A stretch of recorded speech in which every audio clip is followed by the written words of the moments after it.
Olá, muito bom dia. Esse é mais um vídeo do canal República 1411. Eu sou Alexandre Valverde, médico psiquiatra, e hoje nós vamos ter o prazer de receber a Mayara Credendio Vilaça, que é educadora física, professora de yoga, e a gente vai conversar justamente hoje sobre essa questão da importância da prática da yoga, ou da importância da prática de atividades físicas de um modo geral, mas a gente vai falar especificamente da yoga nesse momento de pandemia, né, principalmente em relação à questão da fronteira que a prática da yoga tem com a saúde mental, porque ela é sabidamente uma atividade, né, junto com a meditação, que tem um efeito protetivo, um efeito preventivo no desenvolvimento de problemas de transtornos psiquiátricos, como a depressão, a ansiedade. Então, a gente vai desenvolver essa conversa aqui hoje com vocês. É um grande prazer estar recebendo a Mayara. Eu gostaria que ela se apresentasse e a gente vai começar a nossa conversa. Tudo bom, Mayara? Como você está? Tudo bom, Ale. Eu estou muito feliz de poder participar e poder trazer um pouco mais de informação para todo mundo, expandir os nossos horizontes nesse tempo de quarentena. E eu sou educadora física, tenho especialização em medicina do esporte, instrutora de yoga e massoterapeuta. Então a gente vai alinhando tudo da melhor maneira possível. Mayara, você quer contar um pouco para a gente? Acho que não é todo mundo que conhece a yoga, a prática da yoga, o tempo que a yoga existe no mundo, né? E eu fiquei muito interessado com um comentário que você fez, que a prática da yoga, ela data do Neolítico, né? Uma coisa muito antiga, né? Você pode resgatar essa história para a gente? Claro. Então vamos desde a coisa mais recente até mais para trás, né? Então, dentro dos mais recentes, na época dos anos 60 e 70, foi quando o yoga foi mais difundido, porque teve aquela explosão de paz e amor. Foi quando o yoga ficou vinculado com a espiritualidade. Então, o yoga ele se baseia na espiritualidade dos Vedas, né? Que está muito próximo ali do espiritismo, mas é um espiritismo hindu. E aí, voltando um pouquinho, a gente tem as vertentes de yoga, como o Hatha Yoga, Vinyasa, Ashtanga, que são da época medieval, de um período medieval onde começaram a introduzir uma coisa mais próxima da cultura nossa, agora mais patriarcal, então mais fechada. Mas aí a gente vai voltando e resgatando os arquétipos do yoga. Então, o yoga clássico e o pré-clássico, que quando esse yoga que eu trabalho, que é o Swastika Yoga, o mais ortodoxo, foi quando ele surgiu no período neolítico, que era inspirado nos animais. Né? Então você vê que os animais eles se espreguiçam, o gato ele se espreguiça, mas ele não repete os movimentos. É uma coisa bem natural, bem fluida e geralmente encadeada. E com o passar do tempo, conforme foi tendo as evoluções mesmo das outras culturas, os povos que foram um conquistando os outros, eles chegaram a olhar e falaram assim, nossa, olha, ele tá espreguiçando, mas lá eu faço repetição, porque tem educação física. E começou a juntar. Então você vê que tem vertentes hoje do yoga que fazem repetição de 3, 5, às vezes até 25 vezes. Mas no yoga pré-clássico, né, no bem ortodoxo, a gente não repete. E a gente vai buscar isso, essa ancestralidade, tanto de movimentos naturais e fluidos, e a ancestralidade do nosso arquétipo selvagem, né? Realmente a nossa natureza. Muito interessante isso, Mayra, porque o que você está falando dessas outras práticas de yoga que fazem repetição, acho que é justamente um choque entre a cultura ocidental e a cultura oriental, né? Essa prática da educação física, da coisa de repetir, pegar peso e tal, e que essas outras práticas mais ancestrais, elas estão ligadas a uma outra referência da pessoa para com o próprio corpo, que aí não seria repetir exercícios para fazer o corpo crescer, mas entrar em conexão com isso que é sagrado a partir da prática da yoga e isso ter um reflexo no nosso corpo, porque tem uma mudança, né, que acontece. Exatamente. E aí, Maria, e como que fica a história da meditação dentro da história do yoga? Como que aparece essa questão da meditação? Desde quando há registro de que isso acontece? E as pessoas, às vezes, pensam que a meditação é feita durante a yoga somente no comecinho da atividade, naqueles 5, 10 primeiros minutos. Mas, na verdade, a meditação são outras coisas para além daquele exercício respiratório. Vamos falar um pouco sobre isso? Vamos. Então, entrando no quesito da meditação, desde o período neolítico, né, que é o Yoga de Patanjali, que é o mais tradicional, pré-clássico mesmo, não clássico, sim, mas pré-clássico, tem registros de de práticas de meditação. E nessa prática de meditação, dentro do yoga, a primeiro momento, a gente vai buscar o aquietamento do corpo, para aí sim a gente se conectar com a respiração, com nossos sentidos, com o próprio corpo. Durante a prática, a gente vai buscar uma meditação mais ativa. A gente não pode chamar de meditação, mas realmente um estado de concentração, de foco, né? De conhecer os sentimentos que vão vir à tona e saber conhecer isso no quesito emocional. E aí, no final, sim, depois da prática, na sequência da prática, a gente está mais propício a entrar nesse estado de meditação. Então, tem exercícios de diferentes graus, então, com visualizações, com sons, com diferentes graus que vai misturando, para fazer o quê? O primeiro ponto é aquietar o corpo, aquietar os sentimentos, a abstração dos seus sentimentos. Então, você imagina que na sua mente tem diversos pontinhos voando, que são os nossos pensamentos, que eles vêm e vão.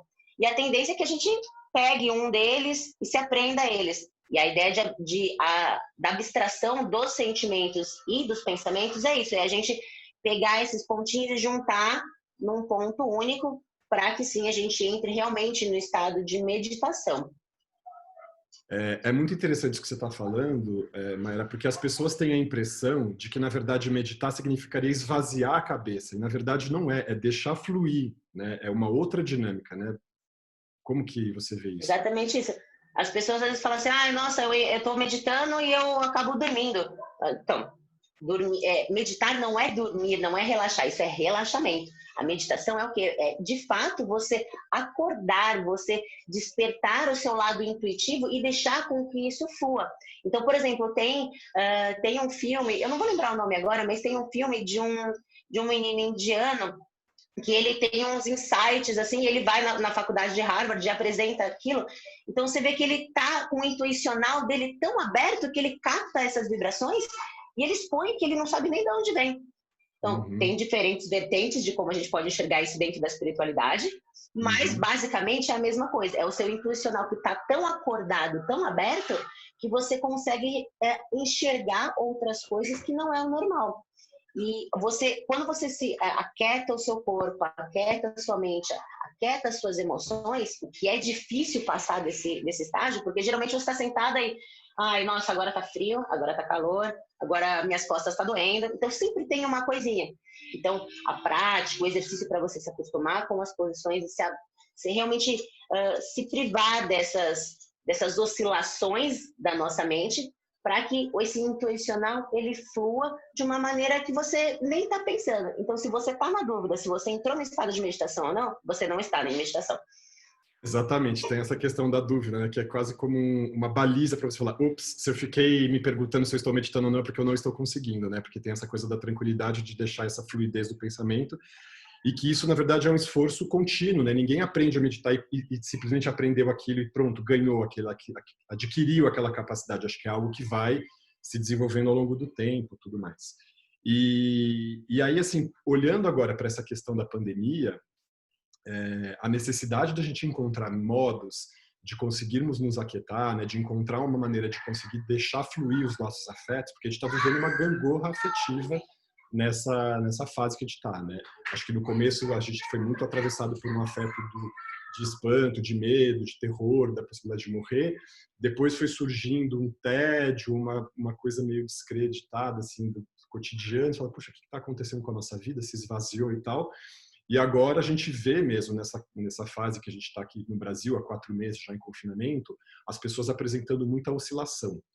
E assim, há previsões, Mayara, acho que eu talvez já tenha comentado isso, não sei se com você em outros vídeos, de que provavelmente entre 60% e 70% das pessoas vão apresentar sintomas moderado a graves de depressão e ansiedade por conta de estarem confinadas, solitárias, né, com essa restrição toda.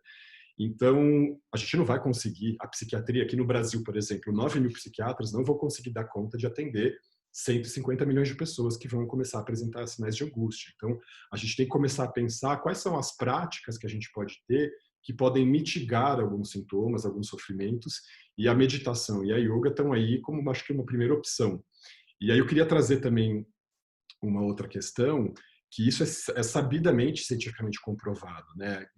Até em relação à questão da expressão genética, né, dos genes que fazem com que nós adoeçamos. Então, só para pegar a pessoa que está ouvindo a gente agora, o que essa teoria de como a yoga, a meditação e os exercícios e a alimentação podem mudar a expressão dos nossos genes? Tem todo um aspecto da genética, que é a epigenética, né? E nisso a gente está falando dos telômeros, que são proteínas que recobrem os nossos genes, como se fosse uma capa que protege um fio de eletricidade, vamos pensar assim, né? Não é exatamente desse jeito, mas é como se fosse. E que quando a gente vai adoecendo, com os estresses da vida, os hormônios de estresse que a gente libera, adrenalina, cortisol, essas coisas todas, eles vão desgastando essa camada protetora. E aí aquele gene que estava silenciado, porque ele estava recoberto, ele começa a se manifestar. Então, nesse sentido, vamos pensar, a questão dos problemas psiquiátricos é mais complexa do que tipo um gene que determina a depressão. São vários genes que se manifestam nesse sentido. E o que se provou, com algumas pesquisas, inclusive uma das psiquiatras que conseguiu provar isso, ela ganhou o Prêmio Nobel de Medicina por isso, é como recompor essa estrutura telomérica, né, essa proteína que protege nossos genes, para evitar o ressurgimento ou agravamento de questões psiquiátricas. Então a gente sabe que a medicação psiquiátrica ela promove isso. Então é até interessante para falar aqui para os meus pacientes, por que o tratamento psiquiátrico demora 1 ano, 2 anos, 3 anos? É o tempo que você precisa para recuperar, né, e para fechar esses telômeros que ficaram ali rompidos e expondo aquele gene que está fazendo a doença se manifestar. Mas você também pode ter uma recuperação dessa estrutura de proteção genética com corrida, né? O exercício aeróbico prova-se que é um dos melhores para controle da ansiedade e da depressão. Uma dieta baseada em alimentos funcionais que tragam essa melhora, e os esforços meditativos e a prática de yoga. Então, queria trazer esse elemento aqui para falar que isso não é só porque a gente acha essa prática bonita ou porque a gente encontra calma em algum momento. Assim, tem um fundamento, inclusive, científico de como isso vai agindo ao longo do tempo, né? E que tem a ver com a metabolização desses hormônios de estresse, com a recuperação dessas proteínas. Então, eu acho que essa dimensão de que é uma prática muito antiga, muito ancestral, que tem origem numa relação com o sagrado, ela também tem um pezinho, né? Não só um pezinho, tem também os 2 pés numa coisa corporal concreta, muito real, né? Então, eu queria trazer esse elemento aqui, não sei se você quer complementar minha fala com alguma outra coisa que te faz pensar, o fato de eu estar trazendo esse ponto. Isso que você falou, né, da alimentação e tudo, isso faz, além do quesito científico, isso é provado, assim, no bem-estar, no decorrer do ganho da prática, porque você começa a ter mais consciência de como se alimentar melhor, de como fazer as coisas para você estar melhor com você. Isso vai de encontro com a parte científica, mas também com a parte da filosofia, de uma filosofia que vai resgatar esse arquétipo de liberdade mesmo, de matriarcal, né, não repressora, sensorial, de buscar a evolução pelo prazer.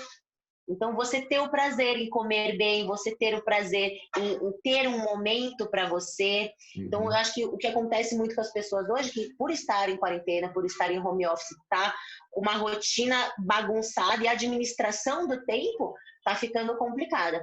Então, o que eu falo muito para os meus alunos então, vamos estabelecer 2 dias, por exemplo. Vamos lá, vou dar um exemplo de 5 horas da tarde. Então, todo dia, às 5 horas da tarde, é o seu horário. Independente do que você vai fazer. Se você vai fazer uma prática, se você vai ler, se você vai comer uma coisa gostosa que você queira, se você vai dormir. Mas ter esse momento de prazer para resgatar isso. Porque dentro dessa coisa que a gente está vivendo, que é uma pressão tão grande, de todos os lados, a gente tem que buscar essa evolução pelo prazer e não pelo sofrimento. Maravilha. E a yoga ela tem essa questão da dieta também, né? Tem esse cuidado. Eu queria que você falasse um pouco dessa relação que muitas pessoas fazem essa associação da yoga com o veganismo, com o vegetarianismo, com respeito aos animais. Vamos falar um pouco sobre essa questão? Vamos sim. Dentro do Swastika, nós pregamos o ovo-lacto vegetariano, mas leites e ovos de criações livres e felizes. Porque além do quesito nutricional, de estar se nutrindo com com minerais e vitaminas boas, nós vemos pelo lado também energético, de você ingerir coisas boas e felizes para dentro de você, porque você está cultivando dentro de você. E o impacto que isso tem é impacto ambiental. Você ter a consciência de que cada gesto que você faz com você, você pode impactar aos seus demais. Então, traz essa reflexão de você pensar que tudo tem uma ação e a reação. Então, tem a lei da física, né? E a gente chama de karma e dharma, que seria isso, a lei da ação e reação. Então, se o que eu estou fazendo para mim, as minhas escolhas vão influenciar no resto. Então, você escolher ter uma alimentação exclusivamente vegetariana ou vegana, porque você quer bem para você, mas você quer bem para todos os seus demais. Né? Você cultivar esse bem-estar com todo mundo. E você financiar, você saber que você está financiando maus tratos, né, criação de gado, de porcos, enfim. Você está financiando e está ingerindo isso. Então, você repensar isso, a gente traz muito essa reflexão, que aos poucos, com a expansão da consciência, das emoções, a gente vai conquistando isso passo a passo com os nossos alunos. Muito legal, Mera, porque você está trazendo a dimensão, eu vou chamar de política, mas no sentido mais puro da palavra política, né? Em que medida cada atitude nossa individual, ela lida com o coletivo que nós somos, né? Independente de política partidária, não é nesse sentido, mas é de pensar, a nossa escolha dietética, ela é uma escolha política, porque eu entender que eu posso me privar, né? Que eu não preciso mais me alimentar de carne, significa uma série de repercussões que vão conjuminar, por exemplo, numa preservação maior da floresta, quer dizer, tem um monte de questões aí relacionadas. Então, é muito interessante pensar nisso, que essas práticas, elas não se desconectam, né? Não é uma prática puramente individual, ela tem essa dimensão do coletivo, ela tem essa dimensão desse cuidado e tudo. Quando você fala de coletivo, a gente chama de egrégora, né? São as pessoas que vibram na mesma sintonia e estão com os mesmos pensamentos. Então, quando que a gente fala da força do coletivo, é isso, é a força da egrégora de estar todo mundo unido em prol de alguma coisa, de um bem-estar, de uma evolução, não só como um ser individual, mas como realmente uma comunidade coletiva. Exato, e tem essa questão interessante, né, que se a gente começa a entender que a prática, ela não é só uma prática física, né, não é uma prática só de um exercício, a gente não está só fazendo um alongamento, a gente está se encaminhando para um modo de viver, né, que tem a ver com a nossa dieta, que tem a ver com essa conexão com o nosso sagrado, com a nossa ancestralidade, com a animalidade que nos atravessa também, né, acho que reconhecer o bicho que nós somos e como a gente consegue recuperar essas posições do nosso corpo. E tem essa dimensão muito bonita que eu vejo na yoga e nas práticas inspiradas, que é você usar o peso do próprio corpo como algo que pode fazer você, inclusive, ganhar massa muscular e crescer. Aí você pensa assim, ué, como assim? Eu não estou suspendendo nenhum peso, não estou fazendo nada, e o meu corpo se desenvolve, né? É muito bonita essa dimensão, né? De que você pode encontrar os recursos para crescer e se desenvolver dentro de você e simplesmente no modo como o seu corpo está posicionado no espaço. Simplesmente mudar a posição do modo como eu mexo meu braço faz com que ele se fortaleça. Então, eu acho essa dimensão muito interessante. O que você acha disso? Isso é um mito. Isso é uma coisa que vem muito falando, nossa, mas eu fazer eu não vou ficar fraco, vou ficar só flexível. Não, gente, né? A posição do corpo, a gente vai desenvolvendo, a gente vai vendo como o nosso corpo se manifesta durante as técnicas, né? A parte física mesmo, as técnicas dos asanas. Isso reflete muito a nossa posição na nossa vida. Então, você vai ver que, de repente, falta a flexibilidade em diversos quesitos. E o que está ligado a isso? De repente, a falta de flexibilidade de você enxergar outras coisas na sua vida, as suas condutas na sua vida. Você não conseguir se torcer, você ter uma coluna um pouco mais arqueada. Então, a gente vai buscar essa reeducação, dentro da ótica da educação física, a gente vai buscar essa reeducação postural, muscular, mas isso tudo reflete os nossos sentimentos e as nossas condutas na nossa vida. E com o longo da prática, a gente vai praticando e a gente vai vendo que eu estou me alimentando bem, eu estou me exercitando, eu estou me autoconhecendo, eu estou observando e tendo uma gestão melhor das minhas emoções. Você vai vendo que o seu semblante muda, as suas condutas, os seus relacionamentos mudam, a maneira que você vai conduzindo tudo isso na sua vida e, por consequência, o seu corpo muda. Então, você vai ganhar massa, porque nas primeiras aulas, fica dolorido. Não tem como, por mais que seja leve, você fala, nossa, fiquei dolorido, mas eu nem fiz nada, só alonguei para um lado, fiz uma posição ali, nossa, super besta. Mas sim, fica dolorido, e isso é o quê?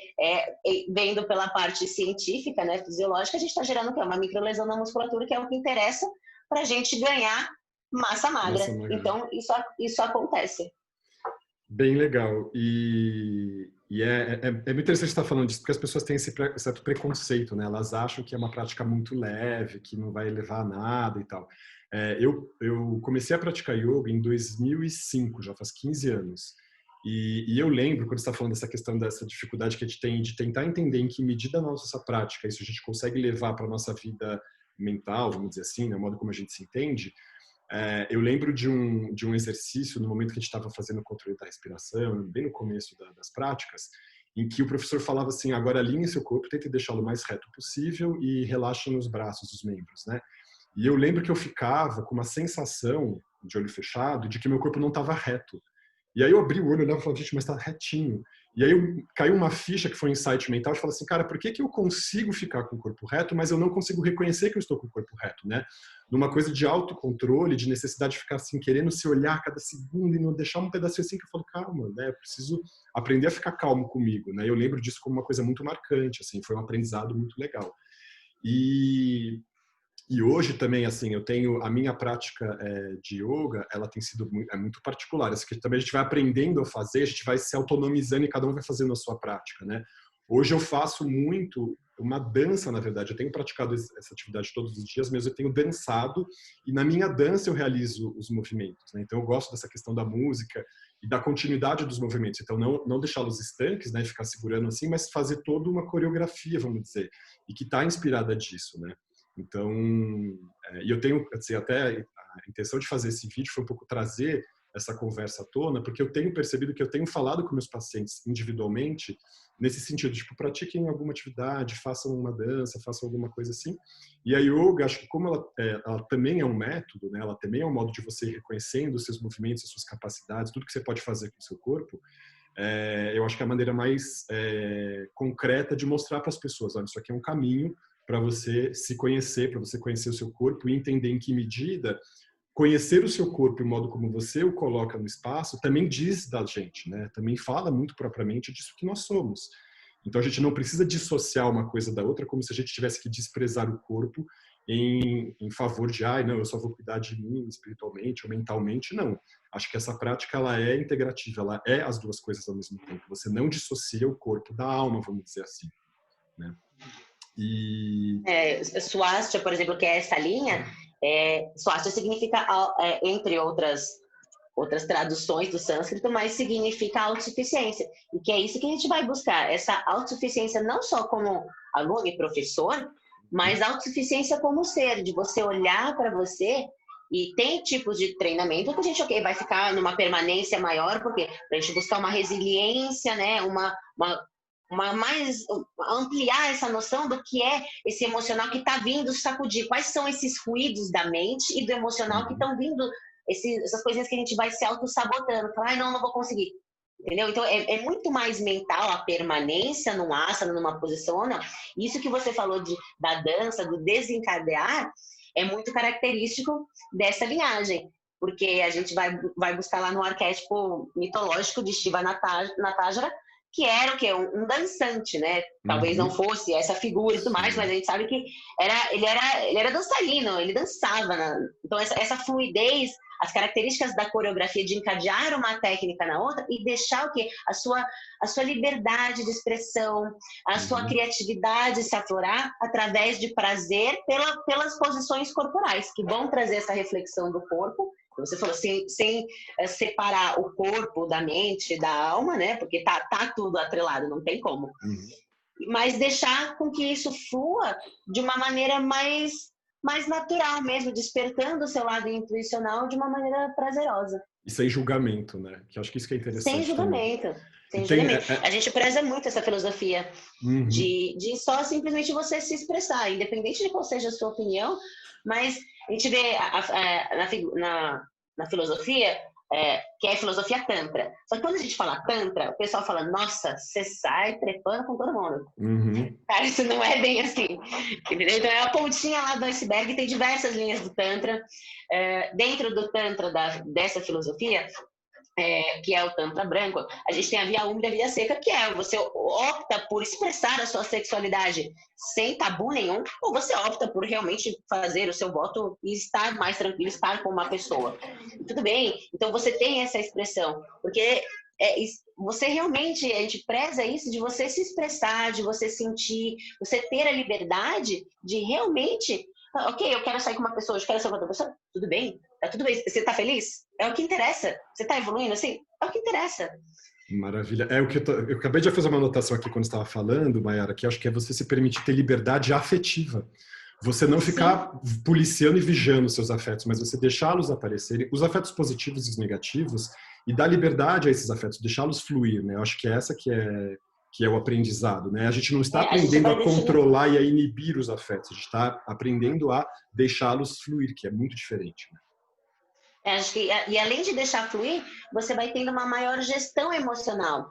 Então, você vai vendo como que você pode agir de maneira prazerosa para si, mas sem agredir o outro, né? Sem gerar atritos que também refletem em você, porque a partir do momento que você agride de uma certa maneira o outro, ele também vai te agredir. Então, você se agrediu.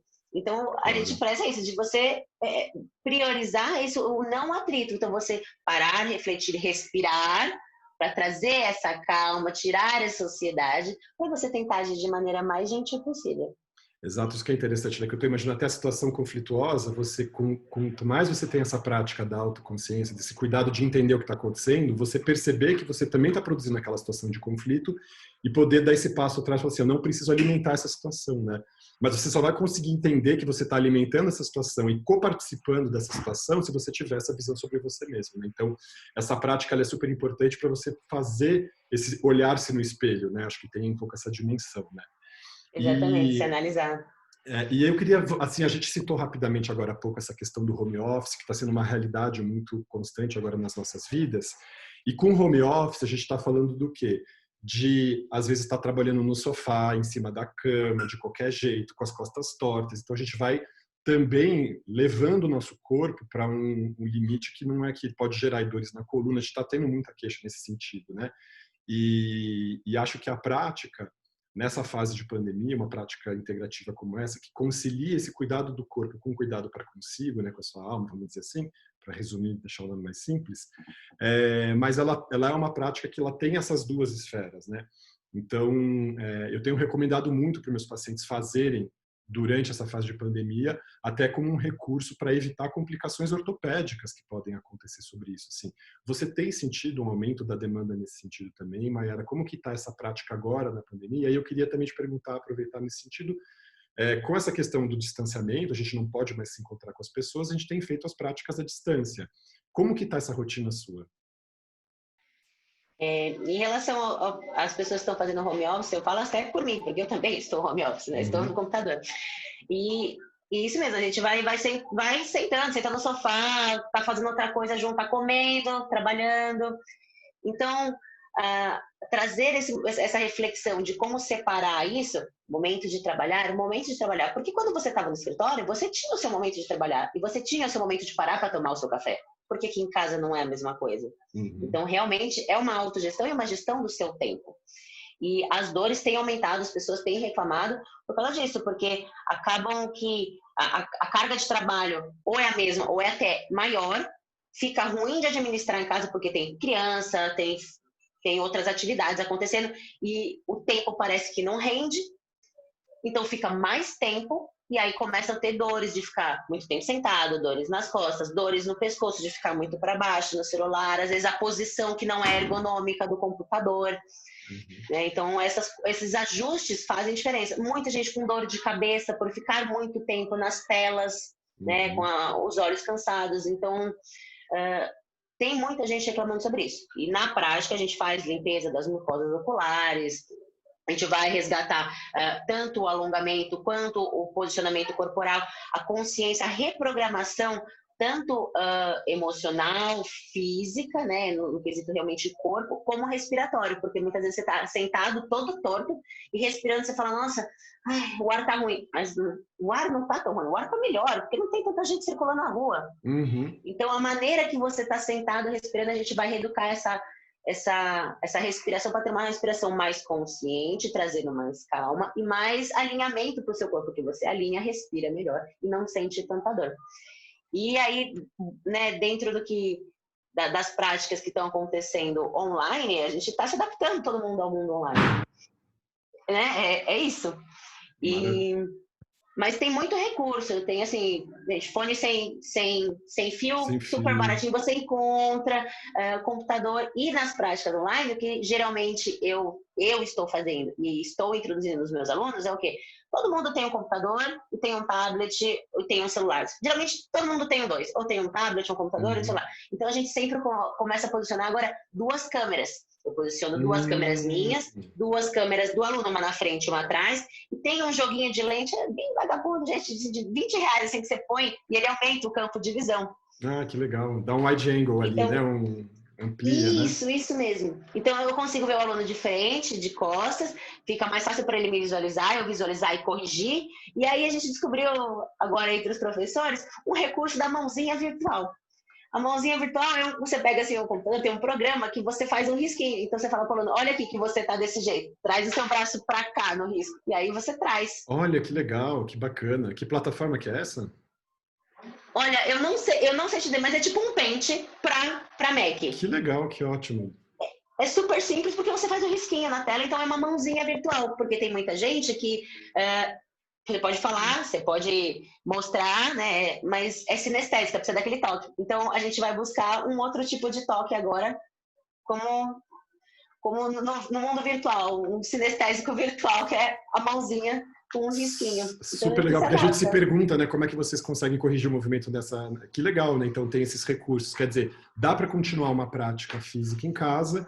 E ainda é muito interessante de pensar que para a prática da yoga você não precisa de muito espaço, a não ser um espaço onde caiba o seu corpo, né, e você possa se distribuir ali. Isso é muito interessante, porque muitas pessoas estão deixando de fazer atividade física porque corriam ou porque usavam instrumento de academia e a gente não tem mais esses acessos a esses recursos, né? Então é muito interessante de pensar também que sendo uma prática que você faz, não é parado, né? Você faz no eixo do seu corpo ali, você também pode fazer aquilo, mesmo que você more numa kitnet, né? Num lugar muito pequenininho, porque você precisa só daquele raio que é o tamanho do seu corpo. Então isso é bem bacana. Geralmente um espaço de 3x3 tá mais excelente. Que bom, né? Exatamente. Tá mais que bom. E tem muita gente que fala, nossa, mas eu corri, eu sinto falta de correr, porque eu preciso suar. Tem gente que fala, eu preciso suar. Então, assim, uma prática bem feita, respirando bem, levando bem a consciência, eu te garanto que você vai pingar no EVA, que não tem como. Exatamente. E vai ficar ofegante, e aí a gente vai buscar acalmar realmente esse lado ofegante e tudo. Então, você vai ter queima calórica, vai ter progressão na musculatura, mas de um outro âmbito, né? Desmistificando isso mesmo. Exatamente. E Mayara, você comentou agora há pouco, falando dessa nossa rotina na pandemia, né? Justamente da questão do home office, dessas características. E uma outra característica muito marcante dessa situação que a gente está vivendo é a presença das crianças em casa, nesse cotidiano, né? As crianças estão desinseridas da escola, não fazem mais as atividades, não gastam mais energia como podiam, porque não tem acesso ao playground, porque não pode descer na rua, porque não pode brincar com os amigos.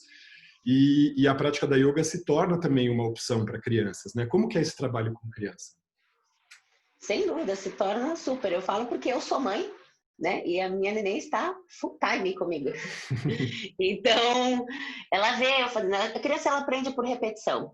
Então, aquilo que a gente introduzir no dia a dia, a criança ela vai assimilar como uma coisa boa. É exemplo, né? Então, você estar junto, praticando junto, ok, você precisa de momentos para estar mais introspectivo, mais com você, é uma administração de colocar a criança para dormir ou estar com alguma outra pessoa que possa vir a te ajudar. Mas ter momentos com a criança também é bom, porque a gente vai incentivar ela vai olhar, vai fazer junto, vai ser prazeroso, é um momento de estar junto com os entes queridos.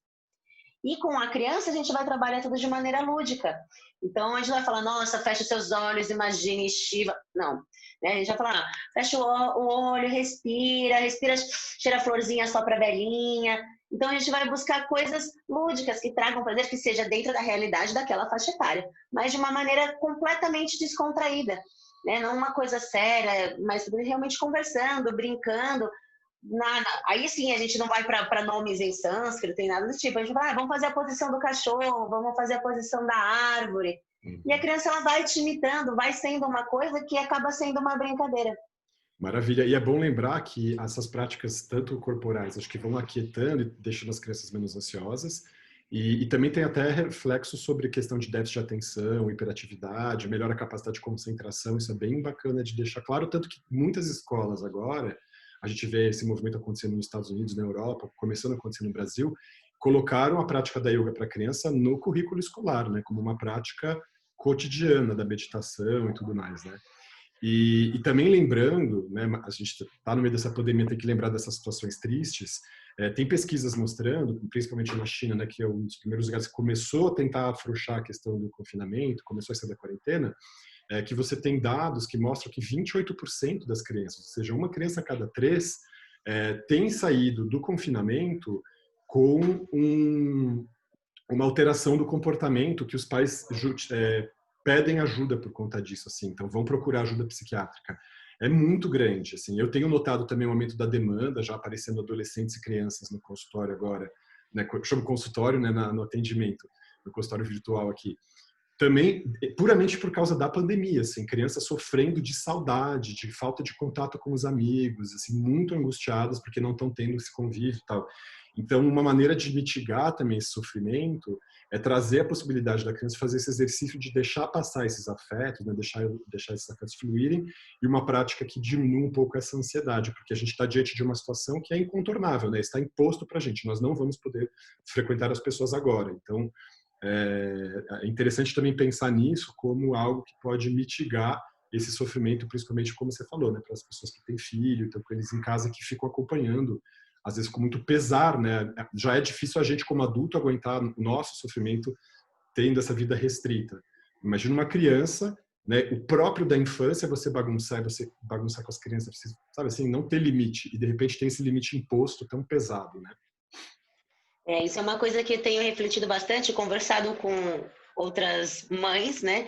É que a criança, ela tá dentro de casa, ela começa a ficar enérgica, ela não, como você falou, não gasta a energia, então ela tá lá, full time, quer fazer tal coisa, então ela quer atenção. E aí, você tá em home office, ou você tá em casa e você também está nesse estado de confinamento, nesse estado de ansiedade, a criança te quer atenção, porque ela não sabe nem como lidar com aquilo. E você explode. Então, o seu gatilho, que você nem reconhece, você desconta na criança. Então, nesse momento, você parar e avaliar. Falar assim, nossa, eu tô ficando irritada com meu filho, por quê? Será que realmente o meu filho, ele quer me irritar? Ele quer me manipular? Será mesmo? Ou será que é só você nesse estado? Você olhar para você para conseguir passar o melhor para a criança? Uhum. Então, isso é uma coisa que eu tenho conversado muito com as mães, porque ela fala, nossa, minha criança tá me deixando maluca, não sei, mas será que você já não tá também um pouquinho já no limite? E aí foi só uma coisinha que a criança falou assim, nossa criança não dorme. Não, mas talvez ela esteja com saudade de ficar com você, que é o que você falou. Apesar de estar em casa, não necessariamente você está com a criança. Então, esses momentos de prática ou de qualquer outra atividade física junto podem vir a ser úteis para resgatar esses momentos e tirar essa sensação de saudade da criança, de estar dentro de casa, mas não está prestando atenção, porque você está lá mexendo no computador. Eu falo porque minha filha fala, mamãe, guardar o trabalho, guardar o celular. Uhum. Então eu falo que nesse momento eu falo, ok, filha, 5 minutos, aí eu desligo, vou ficar um pouquinho com ela e depois eu volto a fazer o que eu estava fazendo. Exato, não é muito interessante isso, como as crianças são umas esponjinhas, né, do que a gente está vivendo, assim. Vou contar uma história pessoal aqui que aconteceu em casa. Eu estou morando com os meus 2 sobrinhos, né, a minha sobrinha Dora, que tem 6 anos, e o Tia, que tem 5. E a gente fez uma horta aqui do lado de casa, né, no quintal. Eu e as crianças, a gente preparou ali o terreno, plantamos, está super divertido e tal. E teve um dia que a cachorrinha entrou na horta, pisoteou tudo, arrancou as plantas, fez cocô em cima da horta, foi assim, um auê. Eu fiquei furioso na hora, assim. Eu falei, essa cachorra estragou a nossa horta. Porque, assim, para mim, era o projeto conjunto, assim, eu e os meus sobrinhos, aquele bibelô que você queria cuidar, as plantinhas estavam crescendo e tal. Eu fiquei tão enfurecido que aí eu saí xingando, não sei o quê. E a minha irmã ficou brava quando falou, pô, Alê, você não pode se manifestar assim na frente das crianças, elas vão ficar assustadas e tal. E na hora eu pensei, não, tá, tudo bem. Fiquei bravo, até pedi desculpa, falei, meninada, não é pra ficar xingando assim a cachorra e tudo mais, então ficou brava, mas vamos lá. E aí a minha sobrinha está fazendo os desenhos, ela tem feito um diário, né, do que está acontecendo no dia a dia dela aqui, de criança, durante essa pandemia, tudo. E um dos desenhos que ela fez foi justamente dessa cena. Ela desenhou toda a horta, desenhou assim, e me desenhou super bravo atrás. E eu assim, achando que ela ia fazer o desenho do tipo, ai que legal, a gente fez uma horta junto. Ela fez a horta, mas ela fez o tio bravo ali, né? Então, aí você fala, putz, meu, às vezes a gente tem todo aquele esforço e constrói um negócio junto e faz e tudo mais. Aquilo, obviamente, entrou na lembrança dela, mas aquele fato de ficar estressado e gritando marcou muito mais. Então, assim, o que eu quero dizer com isso é, mesmo que a gente esteja com a melhor das boas intenções, a gente faça um monte de boas coisas, essas cenas que acontecem de estresse, elas marcam muitas crianças, né? E, então, eu tô Bem, isso dando um eclipsa o bom, exemplo. né? Exatamente, eclipsa o bom quase, né? O bom tava ali, a horta tava super coloridinha e tudo mais, mas eu tava bem bravo no desenho, assim.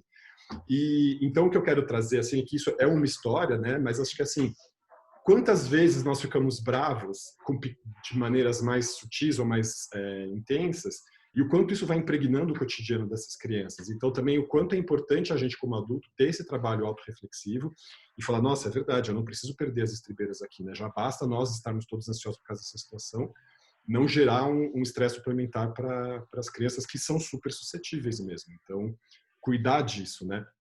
E claro, além de cuidar do nosso comportamento, poder também oferecer uma prática para as crianças poderem se exercitar, poderem se aprender também a fazer esse mesmo esforço e poder falar para a gente assim, ó, você está perdendo as estribeiras, não eu, né? Que é muito legal, né? Exatamente, é. A gente vai dando o amor, né? Acolher, porque eles têm esse sentimento e muitas vezes eles também não sabem lidar. Se muitas vezes nem nós, né, que sabemos lidar e vamos procurar ajuda, quem dirá eles, né, que estão aprendendo junto com os nossos erros também. Exatamente. Então a gente acolher essas emoções, tanto nossa quanto dos nossos pequenos, acolher realmente com carinho. Eu escutei uma coisa esses dias, bateu, doeu, pega que é teu. Uhum. Porque, né, aconteceu alguma coisa, nossa, te incomodou, te doeu? Cara, olha com aquilo com carinho, pega no colo, analisa e traz, porque se doeu, é seu para você analisar. Então, talvez a criança fala, nossa, a criança tá me deixando louca batendo negócio na mesa. Mas tá te doendo e te incomodando tanto por quê? Né? Então, olha para isso com carinho, dá aquele abracinho, assim. Exato. Abraçar as crianças. Exatamente. E poder olhar para elas e entender que elas falam muitas verdades da gente também, né? E poder falar assim, 1000 perdões, assim, né? Eu não imaginava que eu estava assim desse jeito, então, nossa, e dar liberdade para a criança poder falar essas coisas, que acho que é super importante. A gente tende a infantilizar as crianças mais do que elas precisam, né? E a gente não entende que às vezes a gente pode conversar com elas diretamente e falar assim, olha, o que você está sentindo? E se surpreender com a eloquência das crianças, né? E com a visão que elas têm, muito precisa às vezes. E a gente fica assim super falando, nossa, tomando bronca de uma criança aqui, tá tudo certo. E acho que isso também vai assim com o que a gente estava falando da filosofia da sexualidade. Porque a gente olha para as crianças e fala assim, não, eu tenho que chamar de pepequinha, bombozinho. E você começar a falar os nomes mesmo, tipo, vulva, pênis, e a criança fala, porque ela não tem aquele tabuzinho, daquela coisinha. Que a gente tem, né? Então você vai... Nesse momento que a gente está em quarentena, a gente pode fazer tantas essas coisinhas e observar essas coisinhas que são pequenas, que no decorrer do dia a dia passam, com abraço, com carinho mesmo. Desenvolver isso os nossos tabuzinhos, desenvolver de uma outra maneira neles, de uma maneira mais próxima. Bem legal você estar falando desse aspecto, Mayra, que a gente está entrando na questão da infância, mas acho que tem tudo a ver mesmo com o que a gente está falando, porque não só a gente está precisando fazer um trabalho de amadurecimento, né, por conta dessa confrontação com a morte, estou dizendo a gente adultos, né, com essa perspectiva da restrição da liberdade, pensar todos os efeitos que isso tem na nossa vida, então repensar o que é liberdade, repensar o que é restrição, repensar o que é a nossa relação com a morte, com o medo da morte e tal, e as crianças também estão precisando fazer esse esforço. A gente acha que não, mas assim, por mais que a gente tente a cada vez manter essa coisa da infância e das crianças brincando em casa, tentar fazer a vida delas ficar o mais fácil possível, já que as contingências estão tão difíceis, a gente esquece que elas também estão precisando amadurecer e olhar para essa questão e também se colocar as perguntas sobre o que é a morte, o medo de morrer, o medo de perder um amiguinho, o medo de nunca mais ver os amigos. Quer dizer, os meus sobrinhos têm trazido essas questões. Então, assim, eles também estão precisando filosofar nesse sentido, né? Aprender a vida, aprender essas coisas. E não ficar, a gente não deve ficar fingindo para as crianças que não está acontecendo nada ou escamotear essas questões. Acho que tem que trazer, assim, o que você tem medo? Perder o seu amigo significa o quê? Você está com medo de achar que você nunca mais vai encontrá-lo, que nunca mais vai voltar para a escola? Dá essas dimensões da passagem desse momento, né? Porque a gente sabe que o mundo já passou por pandemias e conseguiu sair delas. Então, sempre trazer essa esperança, mas não querendo silenciar a criança, mas deixá-la falar, né? Deixar trazer e a gente se surpreender com a profundidade das questões que elas colocam, né? Sem dúvida. Mayara, eu queria aproveitar aqui para a gente começar e já encerrar nossa fala, já está chegando aqui 1 hora. Queria que você falasse dos seus canais para a gente conseguir te acessar, se você tem conta no Instagram, se você tem algum canal, algum meio das pessoas também conhecerem o seu trabalho. Eu gostaria que você divulgasse aqui o seu trabalho mesmo. Eu tenho o meu canal no Instagram mesmo, que eu coloco os vídeos no IGTV, que é @maivilaca. Tem todos os meus contatos, tem meu telefone, tem e-mail, tem como entrar em contato comigo. Mai Vilaca, só falando, Mai, M-A-Y? M-A-Y-V-I-L-L-A-C-A. Perfeito. Mai Vilaca. E eu estou super disponível para conversar, para reflexões. Acho que quanto mais relacionamentos e reflexões a gente traz nesse momento, só vem a agregar para todo mundo. Então, independente de ser aluno ou não, estou super aberta. Maravilha. Então, aproveitar, a gente deixa na nota ali do vídeo, né, embaixo aqui do canal, os seus contatos, acho que não só do Instagram, mas talvez e-mail e outros contatos que você tenha, mas caso alguém queira procurar você para uma prática também. E agradecer aqui, então, as pessoas que estão nos vendo, agradecer a sua presença super legal, Michael, tudo que você trouxe, a sua experiência como professora de yoga, esse resgate da história, que é muito legal também. As pessoas acho que com certeza vão sair daqui querendo saber mais, querendo conhecer. E também deixar aqui a porta aberta, caso você queira depois voltar a trazer algumas outras coisas. Temos outras conversas mais lá na frente, mas queria super deixar o meu obrigado aí pela sua participação hoje na nossa conversa. Eu que agradeço de coração, Ale, você ter me convidado. Foi uma honra estar aqui com você, participando. Agradeço também a todo mundo que está assistindo, porque estamos todos conectados. Afinal de contas, estamos todos no mesmo momento e vivendo as mesmas coisas. Então, realmente, eu só tenho a agradecer a todo mundo. Maravilha, muito obrigado, Baí. Se você gostou do vídeo, deixa o seu joinha, inscreva-se no canal, assina ali no sininho para você receber as notificações dos novos vídeos. Espero que você tenha gostado desse e de outros vídeos e compartilhe nas suas redes. Um super beijo, Mayara. A gente vai se vendo por aí. Tchau. Tchau, tchau.